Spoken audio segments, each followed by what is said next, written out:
படம் 5 இல் காட்டப்பட்டுள்ள செய்திகளின் அடிப்படையில் வீடியோவிற்கு ஏற்ற வகையில் 2000 எழுத்துக்களுக்குள் கேரக்டர்ஸ் எழுதப்பட்ட தமிழ் கட்டுரை ஸ்கிரிப்ட் இதோ. தலைப்பு: திரைக்கதை மன்னன் பாக்யராஜ் மறைவு. அதிர்ச்சியில் திரையுலகம்.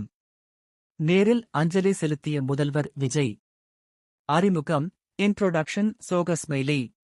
தமிழ் திரையுலகில் திரைக்கதை மன்னன் என்று போற்றப்படும் முன்னணி இயக்குனரும் நடிகருமான பாக்யராஜ் அவர்களின் மறைவு குறித்த செய்திகள் தற்போது சமூக வலைதளங்களிலும் ஊடகங்களிலும் பெரும் அதிர்ச்சியை ஏற்படுத்தி வருகின்றன.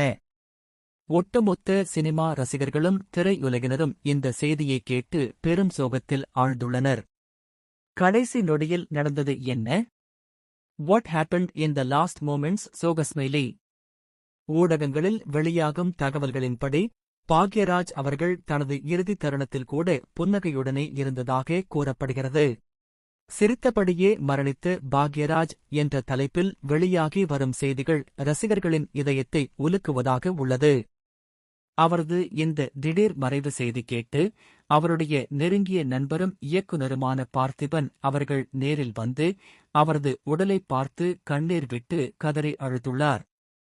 கடைசி நொடியில் அங்கு என்ன நடந்தது என்பது குறித்து உருக்கமான விவரங்கள் தற்போது வெளியாகி வருகின்றன. நேரில் அஞ்சலி செலுத்திய தமிழக முதல்வர் விஜய்.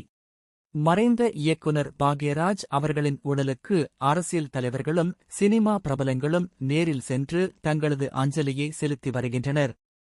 அந்த வகையில் தமிழக முதல்வர் விஜய், சிஎம் விஜய் அவர்கள் நேரடியாக பாக்யராஜின் இல்லத்திற்குச் சென்று அவரது உடலுக்கு மாலை அணிவித்து அஞ்சலி செலுத்தினார். மேலும் அவரது குடும்பத்தினரை நேரில் சந்தித்து தனது ஆழ்ந்த இரங்கலையும் ஆறுதலையும் தெரிவித்துக் கொண்டார். இது தொடர்பான